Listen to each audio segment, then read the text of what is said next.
আসসালামু আলাইকুম রহমতুল্লাহ। আমরা জানি আল্লাহ তাআলা আমাদের সবচেয়ে বেশি ভালোবাসেন, যার প্রমাণ আমাদের জীবনে পাওয়া আল্লাহ তাআলার অগণিত নিয়ামত।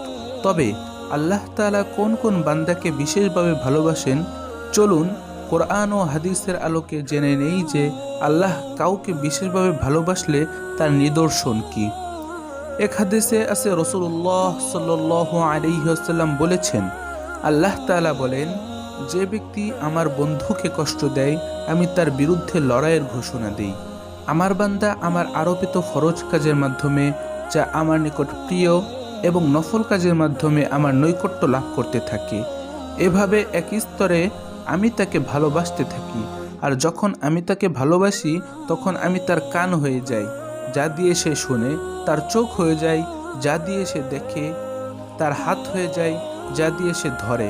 অর্থাৎ ফরজ ও নফল কাজের মাধ্যমে বান্দা আল্লাহর নৈকট্য লাভ করতে পারে এবং তাকে এত বেশি ভালোবাসে যে তিনি ওই বান্দার প্রতিটি অঙ্গ প্রত্যঙ্গকে তার খুশি ও রেজামন্দির পথে পরিচালিত করেন। ফলে আল্লাহর নারাজি ও অসন্তুষ্টিমূলক কোনো কাজ তার দ্বারা সংঘটিত হয় না। যদি সে আমার নিকট কোনো কিছু চায় আমি তাকে দিয়ে দেই, এবং আমার নিকট আশ্রয় চাই আমি তাকে আশ্রয় দেই। অন্য এক হাদিসে নবী করিম সাল্লাল্লাহু আলাইহি ওয়াসাল্লাম বলেন, আল্লাহ তাআলা বলেছেন, বান্দা অর্ধ হাত আমার দিকে এগিয়ে এলে আমি তার দিকে এক হাত এগিয়ে যাই, আর যখন বান্দা আমার দিকে এক হাত এগিয়ে আসে আমি তার দিকে দুই হাত এগিয়ে যাই, আর যখন সে আমার দিকে হেঁটে আসে আমি তার দিকে দৌড়িয়ে যাই। সুবহানাল্লাহ। তো ভাই ও বোনেরা, ভাবুন আল্লাহ তাআলা আমাদেরকে কতটা মহব্বত করলে এসব বিষয়ের ঘোষণা দেন।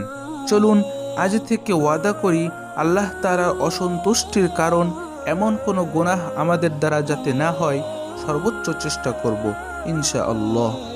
তো প্রিয় ভাই বোনেরা, ভিডিওটি কেমন লাগলো তা অবশ্যই কমেন্ট করে জানাবেন। ভালো লাগলে একটি লাইক ও শেয়ার করবেন এবং চ্যানেলটি সাবস্ক্রাইব করে আমাদের সাথেই থাকবেন। ধন্যবাদ।